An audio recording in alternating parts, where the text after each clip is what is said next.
1 წლის თავზე დღეიდან თქვენ გაგახსენდება დღევანდელი აქცია. დღევანდელი აქციით იწყება ჩვენი პოლიტიკური ძალის აქცენტის გადატანა სოციალურ თემებზე.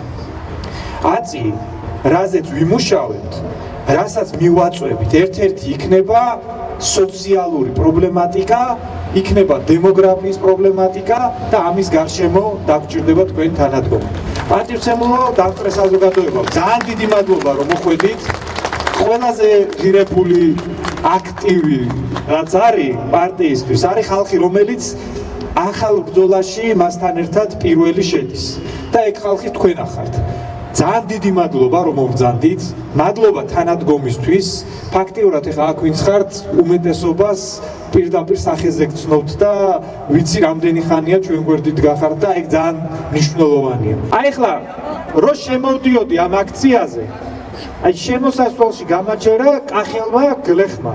ხო, ჩამოვედიო თქვენთან ერთად, უნდა ვიდგე აქო და ალბათ აქ დგას ხა სადღაც, ხო?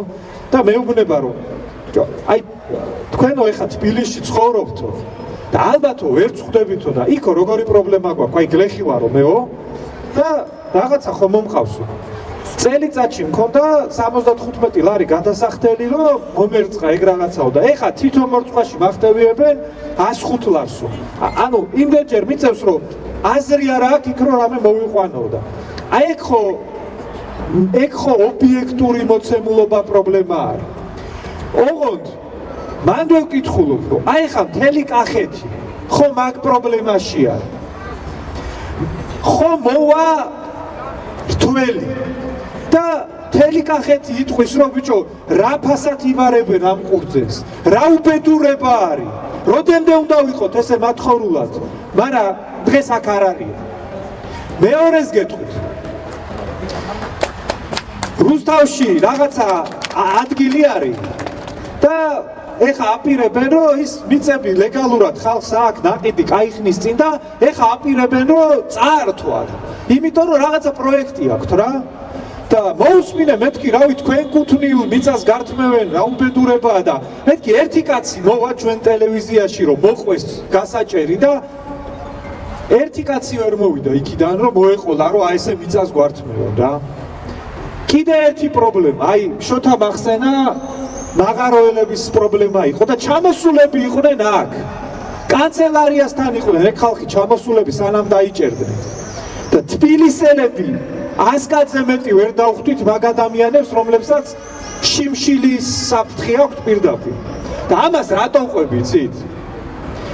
პრობლემის არსი იმაშია, რომ ლაპარაკით კი ბევრს ვამბობთ, რომ გვაწუხებს, რა უბედურებაა, როგორ შეიძლება, მაგრამ როცა საჭიროა რომ უნდა ადგე, სადღაც მიხვიდე, ხელი გაანძრიო, ძალიან ცოტა საათი ხოლმე მაგის უნარი.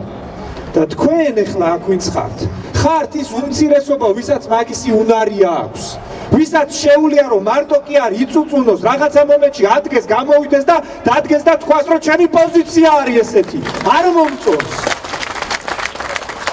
და მე როცა მეკითხებია, რომ იმედი რამის თუ გააქვს, რაღაცა პოლიტოლოგიურ ანალიზში რომ წავიდე, ვერაფერ იმედს ვერ ვასახელებ. ერთადერთი რისი იმედიც მაგ ხოლმე მახსენდება, თქვენ ახსენდებთ. ხალხი, რომელიც თითოეულ გასაჭირზე, თითოეულ რთულ სიტუაციაში არ გზარდება, მოდის და გვერდში გვიდგას. და აი ეს უნდა გაიზარდოს. თანადგომა უნდა გაიზარდოს. ძალა ერთობაშია გერბზე, დიდი ამით რომ გვიწერია. ოღონდ არავინ არ ვაკეთებთ მაგას. იმიტომ ვართ ამ დღეში. და ჩვენი სათქმელი ეგ არის. მოდი მარტო ლაპარაკი აღარ გვინდა. მოდი აი ამ აქციით ნელ-ნელა დავიწყოთ ერთმანერთში გვერდში დადგომის მოძრაობა დავიწყოთ. თანადგომის მოძრაობა დავიწყოთ. თანადგომის აქციები დავიწყოთ. იმიტომ რომ ხვალე მოვა სიტუაცია, როდესაც ბევრად მეტი იქნება გამოსასვლელი, ქუჩზე კაცი იქნება დასაძახებელი და გადასამტრევი იქნება ეგ სიტუაცია. დიდი მადლობა თქვენ მათ, ვისაც ეს თანადგომის უნარი უკვე გააქვთ, ვინც პირველი მებრძოლები ხართ, პირველი შედიხართ ამ ომში. მადლობა ყველას დიდი, გაიხარეთ. ჩვენ მაშინ დაუშვით შეცდომა, როდესაც როგორც ზურამ აღნიშნა, სოციალურ თემებზე, დემოგრაფიულ თემებზე, ყოველდღიურ პრობლემებზე, რომელიც თითოეულ ჩვენთაგანს გვაწუხებს, ამ თემებს ნაკლებად მივაქციეთ ყურადღება. ამ თემებით არ დავიწყეთ აქტიურობა, ხელისუფლების მიმართ პრეტენზიების წაყენება და მივიღეთ ეს კონკრეტული პრობლემები. დაცლილი ქვეყანა, უმუშევრობა, გაზრდილი ფასები პროდუქტებზე, წამლებზე, უსამართლობა და აღარ ჩამოვთვლი იმდენი პრობლემებია. და პარალელურად ხელისუფლებამ და სისტემამ ყველაფერი გააკეთა იმისთვის, რომ ჩვენი უკმაყოფილება და ჩვენი სამართლიანი წუხილი სხვა კალაპოტში გაეშვა, სხვა პრობლემებზე, რომელიც ნაკლებად მნიშვნელოვანია, ნაკლებად აქტუალურია, მაგისთვის წაიყვანა ეს ჩვენი უკმაყოფილება და ეს დაგროვილი ენერგია. ამიტომ გესმით თქვენ დღედაღამე, როდესაც ტელევიზიებს ჩართავთ, ნაცები, რაღაცა ხოცები, რაღაცა ევროპა, რუსეთი, ისეთი საკითხები, რაზე ჩვენ გავლენას ვერ ვახდენთ და ნაკლებად უნდა გვაინტერესებდეს. ჩვენ უნდა გვაინტერესებდეს ყოველდღიური პრობლემები. რამდენი ქართველი ცხოვრობდა და რამდენი ცხოვრობს. რამდენი ადამიანია დასაქმებული, რამდენია უმუშევარი. პროდუქტი რა ღირს, ხელფასი რამდენი გვაქვს. აი ასეთი საკითხები უნდა გვაწუხებდეს და მეერწმუნეთ, ასეთი საკითხებით პრეტენზიის წაყენება ხელისუფლების მისამართით მათთვის არის ძალიან არაკომფორტული. მათ ურჩევნიათ აი ეს საკითხი გადაიტანონ სხვა ჭრილში, აბსტრაქტულ საუბრებზე, ნაცი ჯობია თუ ქოცი, სისხლიანი რეჟიმი, deep state და ასე შემდეგ. ისეთი საკითხები, რაზეც საზოგადოების აი ეს პოტენციალი და უკმაყოფილების გენერირება ვერ მოხერხდება. ამიტომ ჩვენი ამოცანა არის ყოველდღიურ პრობლემებზე, რაც თითოეულ ჩვენთაგანს გვაწუხებს, ამით შეუტიოთ ხელისუფლებას, ამაზე მოვთხოვოთ პასუხი. რატომ იცლება ქვეყანა? რატომ არის უმუშევრობა? რატომ არის უსამართლობა? რატომ არის ყოველდღე რო შედიხარ მაღაზიებში ფასები იმაზე ძვირი, ვიდრე მთელ რიგ განვითარებულ ქვეყნებში? და ერთადერთი გამოსავალი ამ შემთხვევაში არის საზოგადოებრივი ამ უკმაყოფილების, საზოგადოებრივი ამ ენერგიის აკუმულირება, პოლიტიკური პროცესების გააქტიურება, საინფორმაციო მისწარმოება და რაც შეიძლება მეტი ადამიანის ჩართულობა ამ საკითხში. სხვანაირად ერთი რაღაცა ჯადოსნური ჯოხის მოქნევით ეს პრობლემა არ მოგვარდება. თქვენ ატყობთ ალბათ, რომ ხელისუფლება იძულებულია რაღაცა პასუხი გაგცეს. რაღაცებს იგონებენ, რაღაცა სიუჟეტებს აკეთებენ, რომ თურმე გერმანიაში და საფრანგეთში რაღაც 1 ევროთი უფრო ძვირი ღირს ხორცი ვიდრე საქართველოში და ვაიმე თურმე რა კარგად ცხოვრობთ, უბრალოდ ჩვენ არ ვიცით ეს. ესეც ამაზეც რომ პასუხი ანალოგიური, ცხადია ცინიკური, მაგრამ რომ მოდის, იმიტომ მოდის რომ ჩვენ რომ ხმაურობთ, ჩვენ რომ პოლიტიკურ დარტყმებს ვაყენებთ, ისინი იძულებულები არიან რაღაცა პასუხი გაგცენ. მათ შორის თავის მომხრეებს რაღაცა სურათი აჩვენონ, იმიტომ რომ მათ რიგით მომხრეებსაც არ ულხით, მერწმუნეთ. მაგათი რიგითი მომხრეებიც კი იმ ეკონომიკურ და სოციალურ პირობებში ცხოვრობენ, რაც ჩვენ. ამიტომ ბრძოლას აქვს აზრი, ეს აქცია იქნება, ამაზე ხალხმრავალი აქცია იქნება თუ ნებისმიერი სხვა ფორმის აქტიურობას აქვს აზრი, მერწმუნეთ. საკმაოდ დიდი გამოცდილება გვაქვს ამ პოლიტიკური პროცესების თქვენთან ერთად არაერთი სასიკეთო საქმე გაუკეთეთ ამ ქვეყანას და მათ შორის აი ეს ჯვარი აქ რომ დგას, ამის სიმბოლოა, რომ ამ ქვეყანას ერთი უბედურება ჩვენ ავარიდეთ. და როგორც მაშინ ნაბიჯ-ნაბიჯ, აგურ-აგურ ამ ბრძოლას ვაწარმოებდით და საერთო ჯამში გავიმარჯვებთ, მე დარწმუნებული ვარ, რომ ამ თემაშიც ჩვენ სასიკეთო შემოbrunებას ვიხილავთ. დიდი მადლობა მობრძანებისთვის, ღმერთი ჩვენსკენ. ფასები იცით რატომ არის ძვირი? იმიტომ რომ ოცნებას უნდა ეგრე. არაფერი ობიექტური გარემოება არ არის. თვითონ გამოვიდეთ და თქვენს ფასები არის გაზრდილი ხელოვნურად.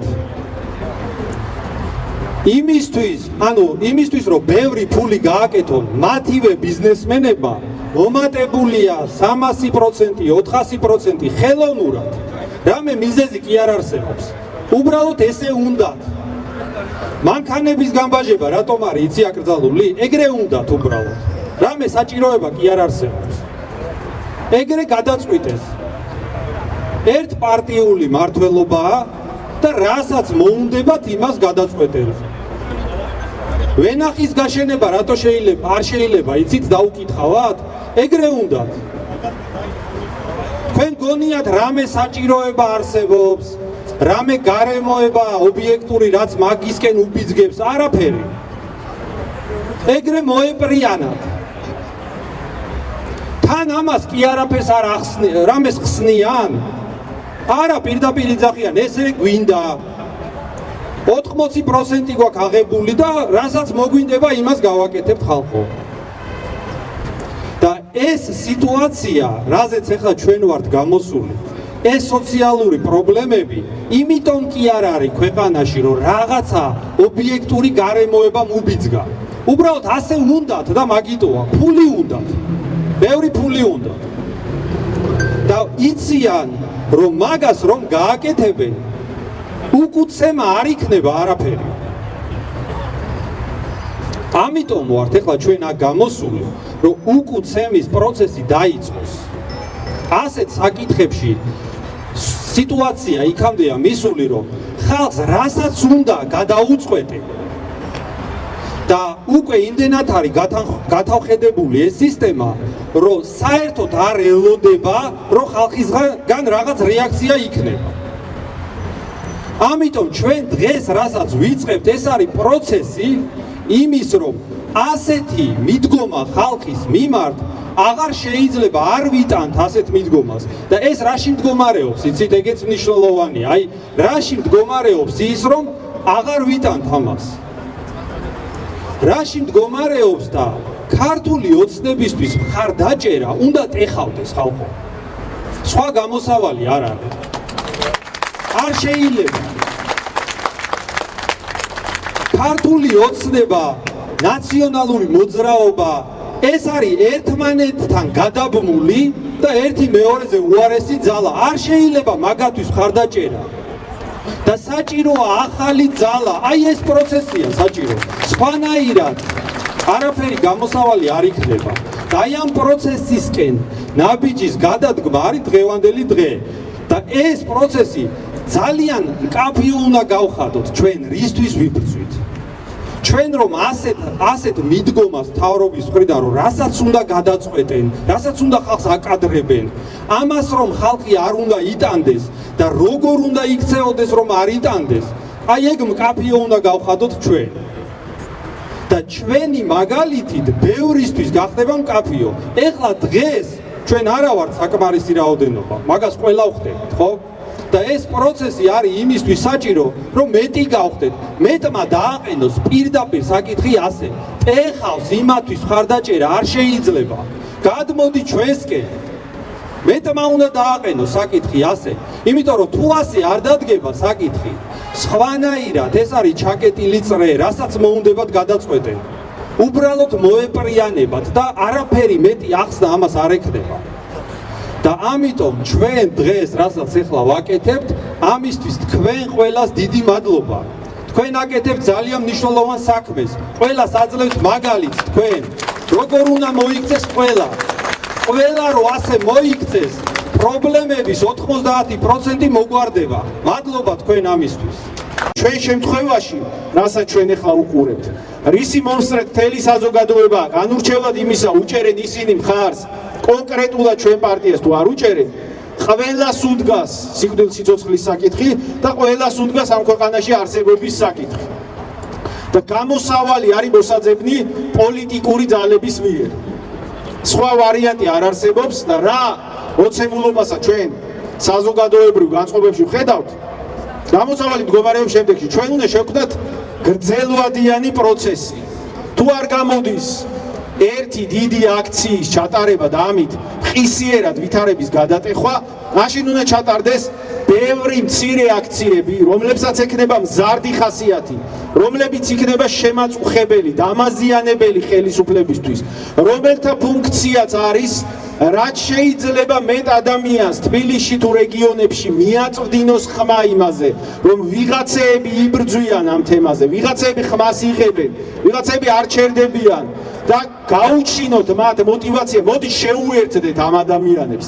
აგერ ჩემთვისაც ხოა ძვირი პროდუქტები, აგერ მეც ხო დამცინეს ყველასთან ერთად, როცა პრემიერი გამოვიდა და ჯერ იმას მიხსნიდა საქართველოში უფრო ძვირია პროდუქტები ვიდრე საფრანგეთშიო და ეხლა ზუსტად იმ პროდუქტებზე პირიქით მელაპარაკება საქართველოში უფრო იაფია და ნაცების პროპაგანდას ნუატრიალებს საპირისპიროდ უყვებითო.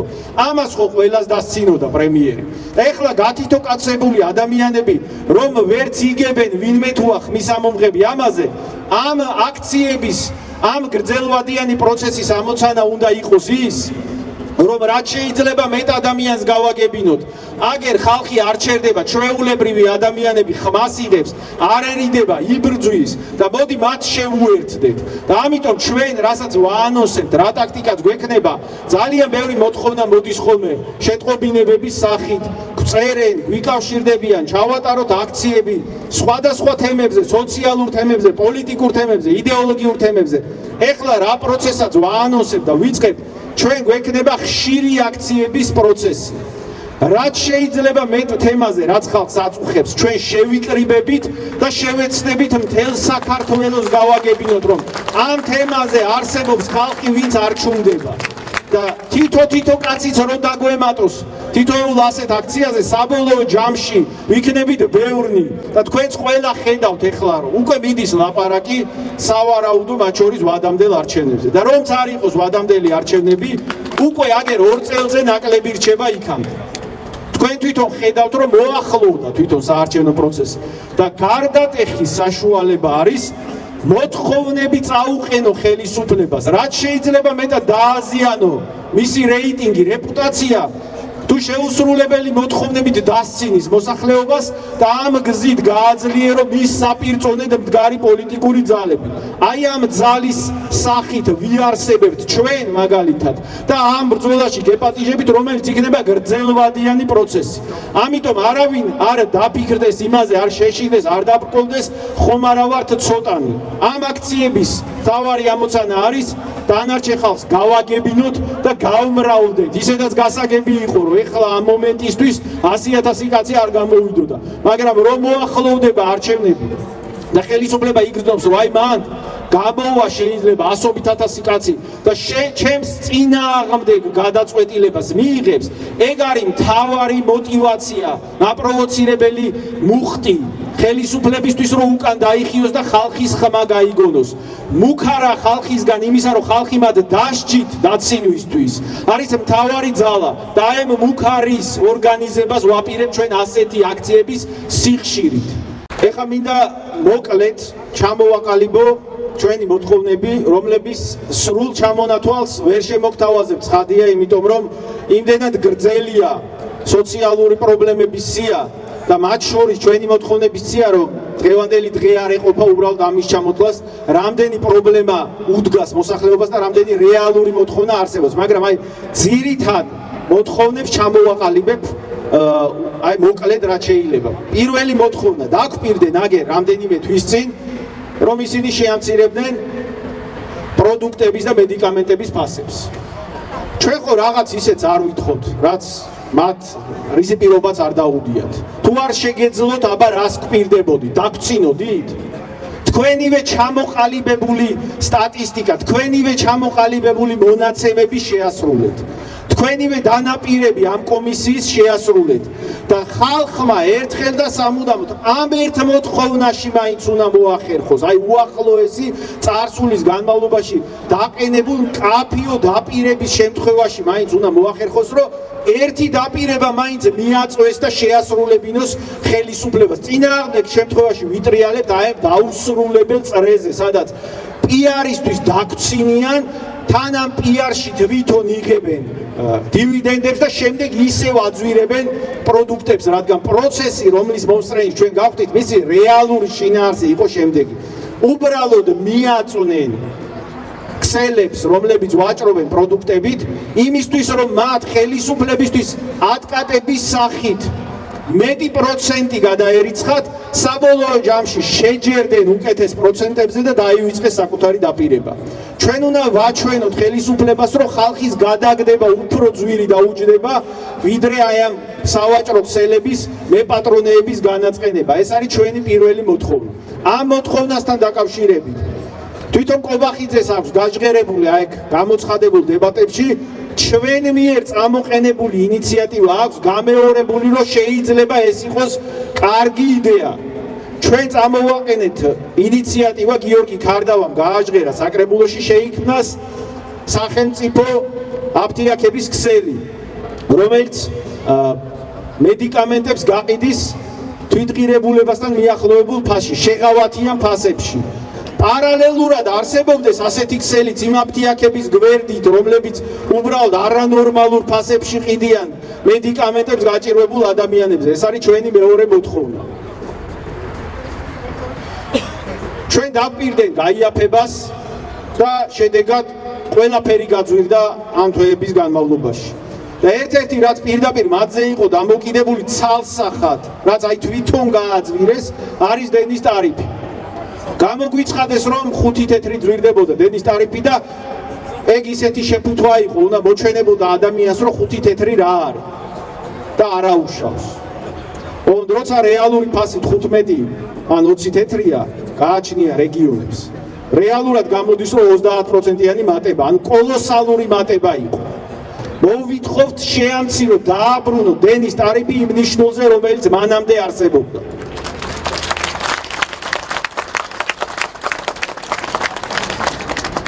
პარალელურად დაპირება გავაიაფებთ ყველაფერსო ისევ ტრანსფორმირდა მანქანების გამბაჟების გაძვირებაში. გააძვირეს როგორც ახალი მანქანების გამბაჟებაც, ისე 6 წელზე ძველი მანქანების გამბაჟება გააოთხმაგეს და გაახუთმაგეს. ან კოლოსალური გაძვირება მოხდა. ფაქტიურად 6 წელზე ძველი მანქანების ყიდვა შეუძლებელი გახდა ჩვეულებრივი ადამიანებისთვის. და აქ შეფუთვას ისე ახდენენ, ბევრი მანქანებია, რაღაც ეკონომია გავაკეთოთ. ეკონომია როგორი ვიცით, აი, მოდი იმ ხალხით დაიწყოს, ვინც აი ამ გადაწყვეტილებებს იღებენ. მოდი ჯერ ეგენი ჩამოვიდნენ მანქანებიდან. ჯერ მაგათმა მოიკლონ მანქანები, ოჯახში 5 მანქანა რო ყავდა, ოჯახის ყველა წევრი რო მანქანი დადით და მერე ჩვეულებრივ ხალხს მიადგენ. ხო ყველას ესმის, რომ სინამდვილეში ეს გაძვირება უბრალოდ არის ჩვეულებრივი ადამიანებისთვის მანქანის აკრძალვა. მისი მოტივი არის ორი.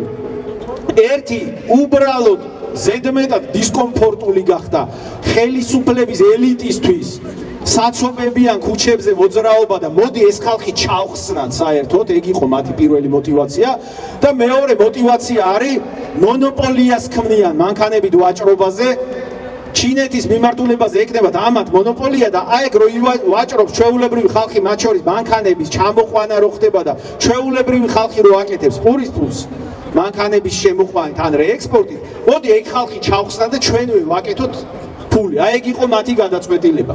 ამიტომ მოთხოვნა დააბრუნეთ გამბაჟების თანხა იმ ნიშნულზე, რომელიც იყო ხალხისთვის მანქანების ჩამორთმევის უფლება არ უნდა მისცეს ამად არავინ. კიდევ ერთი მოთხოვნა. ჩვენ აგერ მთელი ქვეყანა შეძრეს თავისი პიარით, რომ თურმე 7 მილიარდიანი არაბული ქალაქების ინვესტიცია აყვავებს ქვეყანას და ნებისმიერი ვინც ამის წინააღმდეგ ხმას იღებს, ქვეყნის განვითარებას უშლის ხელს.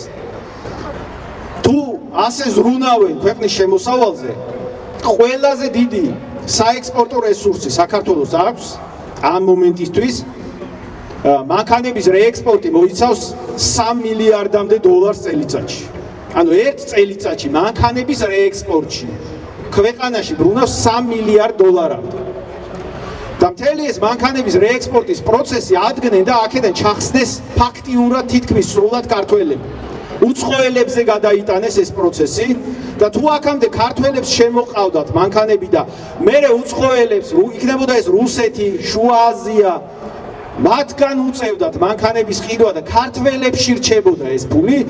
ეხლა მასიურად დაუშვეს უცხოელების მუშაობა ამ სფეროში და მასიური ჩანაცვლება მოხდა ქართველების ამ სფეროდან. ჩვენ გვიკავშირდებიან ხალხი, რომლებიც რეექსპორტით არიან დაკავებულები და თუ აქამდე არ ვიცი, თითო ადამიანს შეეძლო ათეულობით მანქანა გაეყვანა რეექსპორტზე, ეხლა 5 მანქანა რო გაიყვანონ, უკვე კარგი შედეგია. აი ესეთი ცვლილებაა თვალსა და ხელშუა. და ეს არ არის უბრალოდ მანქანების გაყვანა.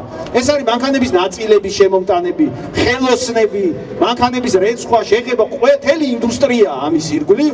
საქართველოს მოსახლეობის მნიშვნელოვანი ნაწილი არსებობდა ამ თემით და მასიურად ხდება რუსების, ყაზახების, სხვა შუა აზიელების მიერ ქართველების გაწევა ამ ბიზნესიდან და მათ ადგილს აქვე საქართველოში იკავებენ უცხოელები.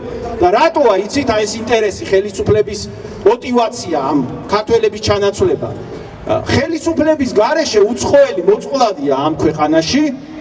ამიტომ იმ უცხოელს უწევს ხელისუფლებასთან დაკავშირებით იმუშაოს ამ სფეროში და შესაბამისად მათ წარმომადგენლებს გაუყოს მოგება.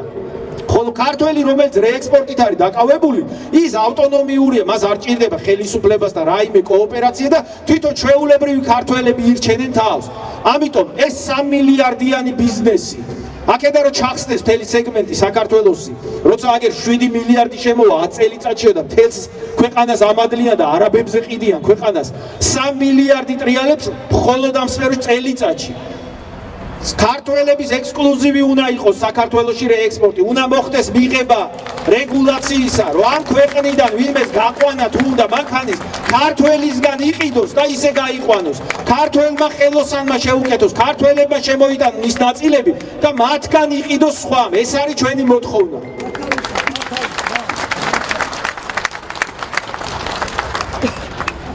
კიდევ ერთი წყალებში ასრულებული გაიაფების მაგალითი. ყველაფერს გაგიაფებთო და ჯარიმები გაზარდეს, გააორმაგეს, გაასამაგეს, მანქანების მართვაზე ჯარიმები. და თვალსა და ხელშუა, რა ვიცი, გზებზე რამეს ატყობთ, აი მილიონები და ათეულობით მილიონი შედის ამ ჯარიმებიდან ბიუჯეტში. რეალურად მანქანების მართვის რეგულირებას კი არ ეხება ეგ, არამედ ბიუჯეტის შევსებას ეხება, მაგრამ რაღაც გზებს არ ეტყობა, რომ იმ შესული ფულით ხალხისთვის კეთდება რამე უკეთესობისკენ. კიდე ერთი მოთხოვნა არის დაბრუნდეს ეს ჯარიმები იმ ნიშნულზე, რომელიც იყო მანამდე.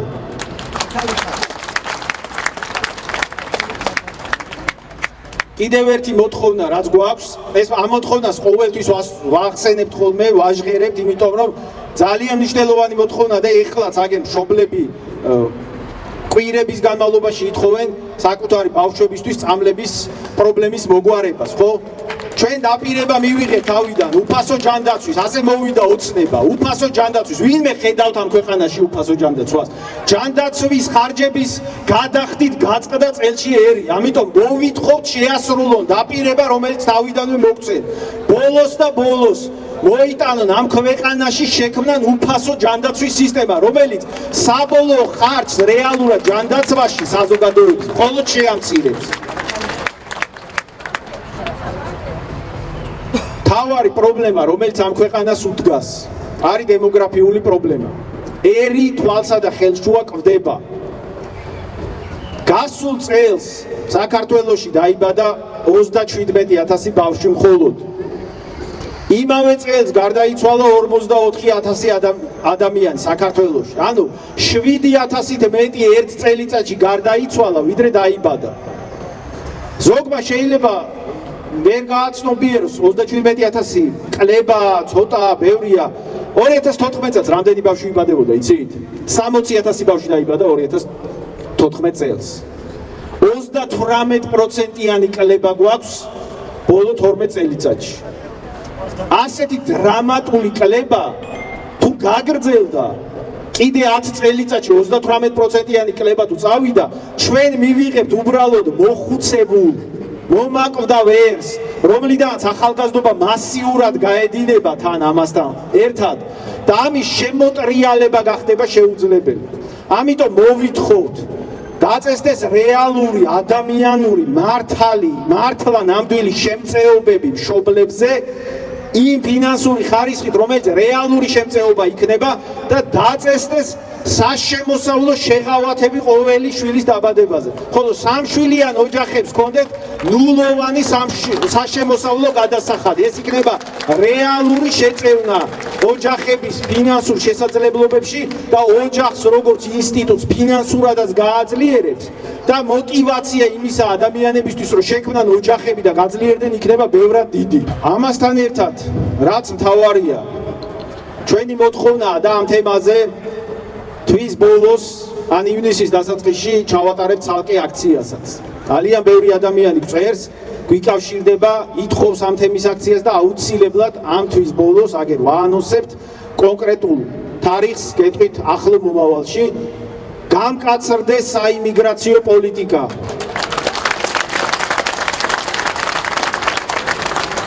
მიწები თვალსა და ხელშუა იყიდება და გაიცემა უფლება იქ დასახლებების მშენებლობის.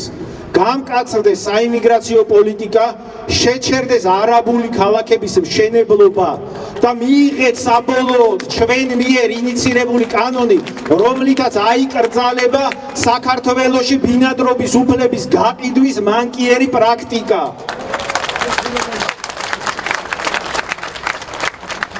პირდაპირ გამოგვიცხადეს, რომ აქ არ არის არანაირი პერსპექტივა და უნდა წახვიდეთ.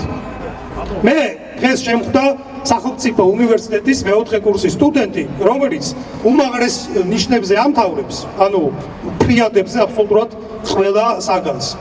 და რომ მკითხე მე რას აპირებ, ზუსტად მაგას შეეხებოდა ჩვენი საუბარი, მითხრა რომ დიპლომს რო ავიღებ საზღვარგარეთ უნდა წავიდე. ოღონდ საზღვარგარეთ სწავლის გასაგრძელებლად კი არა, უნდა წავიდე სამუშაოდ, ცოტა ხანი მაინც. ანუ ახალგაზრდა რომელმაც ისწავლა, შეიძინა პროფესია, ეს თავის ცოდნა უნდა მოახმაროს ქვეყანას და თვითონაც რა თქმა უნდა ნორმალურად უნდა იცხოვროს, მიდის სხვა ქვეყანაში, რომ იქ იყოს შავი მუშა.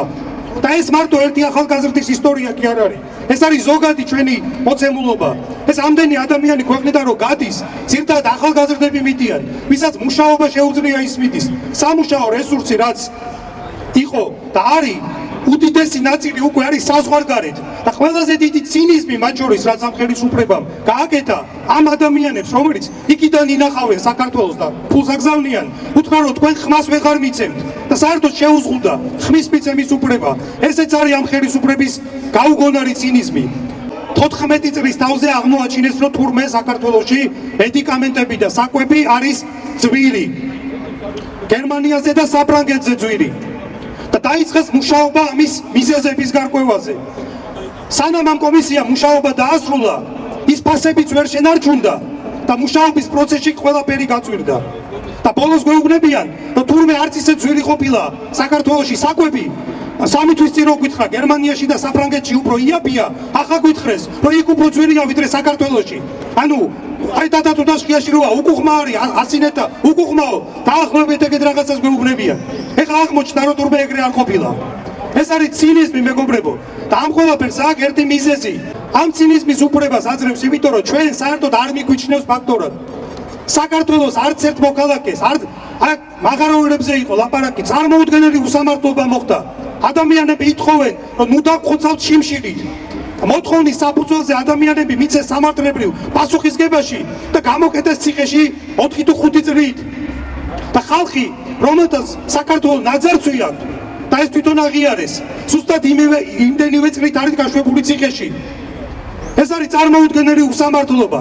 რაც უფრო მეც დავთმობთ და რაც უფრო მეტ ხანს ვიქნებით უმოქმედოდ, ხელისუფლება უფრო და უფრო მეტს იკადრებს. იმაზე მეტი რაღა გვინდა, როცა აი მაგალითად ვაზის გაშენებას უკვე აი როგორც იარაღის გაფორმება სჭირდება, გარკვეული ნებართვა და რაღაცა სტანდარტები ჩაბარება, სჭირდება ვიღაცის ნებართვა და ისეთი ხალხის ნებართვა, რომელსაც დარწმუნებული ვარ, მიწასთან შეხება არ გონია და საერთოდ ვენახში არ შესულა და იმან უნდა მოგწეს. შენ კახელ გრეხს და სადაც გინდა ქართლებს, ხო? მაგრამ კახეთი იმიტომ რომ ვაზის და ვენახის კუთხეა. იმან უნდა მოგწეს შენ, რომელიც ზის თვილ სავარძელში ქვეყანას ძარცვავს, იმან უნდა მოგწეს შენ ნებართვა, რომ ვაზი გააშენო. მეგობრებო, ჩვენ არ გვაქვს მაგის ფუფუნება, რომ იმედი დავკარგოთ. ჩვენ არ გვაქვს მაგის ფუფუნება, რომ დავსხლეთ და არაფერი ვაკეთოთ. ეგ შეუძლია მარტო გარდაცვლილ ადამიანს თუ ცოცხალი აღარ კი ბატონო, იხავი იქნები კიდევაც უმოქმედოთ, მაგრამ სანამ ცოცხალი ხარ და პირში სული გიდგას და ხედავ რომ შეურაცხყოფას გაყენებენ, ხედავ რომ ქვეყანას გიყიდიან, ხედავ რომ კრები ნელ-ნელა შენ ადგილ სხვა იკავებს, მე წარმოუდგენლად მიმაჩნია ნორმალური და ღირსეული ადამიანი როგორ შეიძლება ამბობდეს რომ არაფერს აზრი არ აქვს და ამიტომ მე ვერც ერთ აქციაზე ვერ გავა. მე მჯერა რომ ამის გადატეხვა შეიძლება და მე მჯერა რომ ამ პროცესის გაგრძელება მერე და მერე იქნება აქ 10 ჯერ, 20 ჯერ და 100 ჯერ უფრო მრავალრიცხოვანი აქცია ამის მჯერა და მჯერა რომ თქვენც ამის მჯერა. მადლობა დიდი მოგზაურობისთვის, არაუდეთ ღმერთი. გამარჯობათ ქართველებო. მოგეხსენებათ რომ ჩვენ ვართ ახალგაზრდა პოლიტიკური ძალა, რომელიც სწორედ თქვენი ფენის ხალხიდან ვიღებთ საწყისებს და ფესვები მოდის უბრალო ხალხიდან. ჩვენ არა ვართ რაღაცა პოლიტიკური ელიტებიდან წარმოშობილი, არც მშობლები გვყავს ეგეთი და არც მათი ანასხლეტები არა ვართ. ამიტომ ძალიან მნიშვნელოვანი არის რომ ხალხში გაჩნდეს იმედი იმისა რომ თქვენიდან წამოსული პოლიტიკური ძალა, რომელიც თქვენ ინტერესებს ატარებს, ყოველთვის იქნას დაცული თქვენს მიერ. იმიტომ რომ უამრავი ცილისწამება მოდის ხოლმე ეგეთი ახალგაზრდა პოლიტიკური ძალის მიმართ. მოგეხსენებათ სისტემა ყოველთვის მუშაობს საპირისპიროდ იმ პოლიტიკური ძალების მიმართ, რომელიც არ იმართება მისგან. ამიტომ ვართ ყოველთვის ესეთ წნეხში. თქვენ მოგეხსენებათ ორი პოლიტიკური პარტია გაგვიუქმეს. ეს იმიტომ მოხდა, რომ თქვენი წიაღიდან წამოსული ხალხი არასდროს არ ღალატობთ და არ გიღალატებთ. ამიტომ ძალიან მნიშვნელოვანია ჩვენი წლების განმავლობაში გავიხსენოთ ის პოლიტიკური პროცესები და აქციები, სადაც ჩვენ ვატარებდით მაგას და სადაც ყოველთვის გამარჯვებული გამოვედით. ეს იყო ყოველთვის დაფუძნებული ქრისტიანულ მორალზე. ჩვენ არ დავანებეთ ამ ქვეყანაში მამათმავლებს აღლუმი, ჩვენ არ გაუტარებთ ხატების შეურაცხყოფა მაგ პერვერტებს და ჩვენ არ გაუტარებთ უბრალო ხალხის დაჩაგვრას არავის. ამიტომ ჩვენ პატრონი არ აყავს ერთმანეთის გარდა.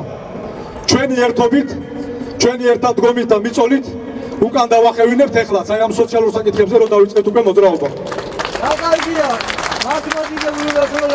აქ გაჟღერდა საკმაოდ მკაფიოდ ჩვენი მოთხოვნები.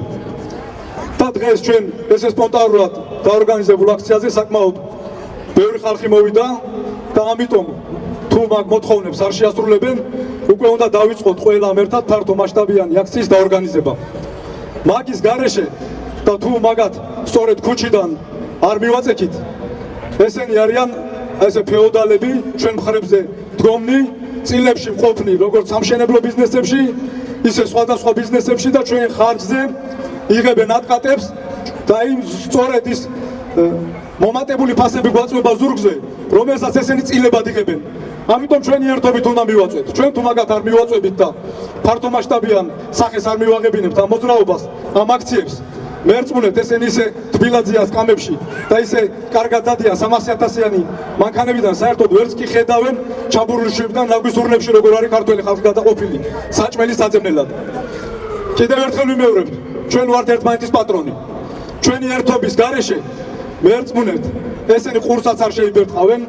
ამიტომ როგორც სოციალური ქსელებით, ისე ქუჩის აქციებით და შემდგომ უკვე დიდი აქციის დაორგანიზებით უკვე უნდა შეასრულონ დანაპირები. თუ არა და ის ტყუილი, რომელიც დაგვირდნენ რომ კომისია შექმნეს და ფასებს დაუწევდნენ, მაგისთვის პასუხი უნდა ვაგებინოთ და პოლიტიკური ფასი გადავახტევინოთ მაგათ. კიდევ ერთხელ მადლობას გიხდით, ეს ყველას საქმეა. მესმის რომ ზოგს აქ მოსასვლელი ფულიც უჭირს, სახში პური მიიტანოს თუ აქციაზე მოვიდეს ზუსტად ეგეთი ხალხი ბევრი შემხვდა დღეს, მაგრამ ეს არ არის გამოსავალი. ყველაფერი უნდა გადავდოთ, თუ გვინდა რომ მომავალში ჩვენ ქართველები ჩვენივე ქვეყანაში ვიყოთ ღირსეულები და ღირსეულად ვიცხოვროთ, ამას ესენი არ მოგვიწყობენ. ჩვენ თვითონ უნდა მოვაწყოთ ეს და ჩვენ თვითონ უნდა მოვუწყოთ ქართველებმა ჩვენ ქვეყანაში ჩვენ თავს ეს ყველაფერი. მადლობა და აღარ შეგაწყენთ მეტი ლაპარაკი. ბევრი საკითხები დგას ისე რომ ქართველზე წინაყენებენ უცხოელებს. ქართველი უნდა იყოს აი ესე დაბეჭავებული და ქვეყნიდან გასაქცევად უნდა კონდეს სიტუაცია. მე აქედან მინდა დიდი პატივით მივესალმო ჩვენ ემიგრანტებს, იმ ადამიანებს, ვისაც სამშობლოში დაბრუნება უნდა და აქ ვირიშვილები იმას აბრალებენ, თურმე რომ ზარმაცები არიან ქართველები და იქ წელზე ფეხს იდგავენ. და მუშაობენ არანორმალური გრაფიკით, არანორმალური პირობებით. ბევრმა თქვენთაგან მე ეს იცით, ოჯახის წევრები მყავს, ახლობლები, მეგობრები. ჩვენი ვალია აქ ვინც ვართ და მათი დახმარებით სულთმულობ კიდე, რომ მათ შეუქმნათ ის მოცემულობა, რომ დაბრუნდნენ სახლში. ადამიანები ვისაც შვილის დაკრძალვაზე ჩამოსვლის საშუალება არ ჰქონდა. ერთი კონკრეტული ადამიანი ვიცი მაგალითად, რომელსაც შვილი გარდაეცვალა, რომ ჩამოსულიყო, მეორე შვილს ვერ უმკურნალებდა, ისიც მოუკვდებოდა. ეს მდგომარეობა და ის სიტუაცია, რომ ასეთ აქციებზე, ესეთ საპროტესტო სიტუაციებში სათქმელი და შესახსენებელია, გასაგებია, რომ არის ძალიან სავალალო მდგომარეობა. თუმცა არავის შეხსენება არ ჭირდება, მე მგონი, რომ ეს არის ჩვენი სამშობლო. საერთოდ არ გვაინტერესებს ახლა რამდენი ვართ, აქ შეიძლება სხვა ხალხი არ ვიყოთ, მაგრამ გამიჯერეთ. არათუ ნიჰილიზმი დანაშაულია ფიქრიც იმაზე, რომ რამეს ვერ გავხდებით. აქ ჩვენ უნდა გავხდეთ იმას, რაც გვჭირდება. აქ ჩვენი წინაპრების დანატოვარია დასაცავი. მე სათქეგრძელოს არ ვლაპარაკობ. პირდაპირ გეუბნებით. აქ შეიძლება ეხა იმას ვამბობთ, რომ არის სოციალურ საკითხებზე, მაგრამ ეს სოციალური საკითხები მიბულია ჩვენ ყოფნა არ ყოფნასთან დაკავშირებით და ჩვენ ეს უნდა გადავჭრათ. აუცილებლად ყველას მოგიწოდებთ, რომ ამ ბრძოლაში მიიღოთ უშუალო მონაწილეობა. უშუალო მონაწილეობაში იგულისხმება ის, რომ მოხვიდეთ ჩვენთან, ვისაც არ აქვს პირადი კავშირები და დადგეთ ჩვენთან ერთად იბრძოლოთ. აქ მდგომ ხალხს არ ვეუბნები ამას. ეს ეხება იმათ, ვინც ლაივით გვიყურებ და მიზეზად მოიდო რაღაცა, შეიძლება ქალაქიდან გავდივარ, დღეს ვერ გამოვალ, სუფრაზე ვარ, იმ სუფრაზე ცარიელი თეფშები გექნებათ მალე. თუმცა ეგ არ არის ჩვენთვის მთავარი, ქართველებისთვის, ქრისტიანებს გეუბნებით, აქ ჩვენ სამშობლოს დავკარგათ, იმიტომ რომ, როგორც ჯაბამ აღნიშნა, ახალგაზრდები უკვე ფიქრობენ, აქ ვინც არიან დარჩენილები, ისინიც აქედან წასვლას და მომავალი რა არის ჩვენი? თუ ჩვენი მომავალი აქ არ გვეყოლება, ყველას მოგიწოდებთ, რომ აქტიურად იყოთ.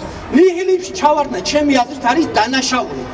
არ შეიძლება ჩვენ რაღაცაზე გავჩერდეთ და დავდუმდეთ.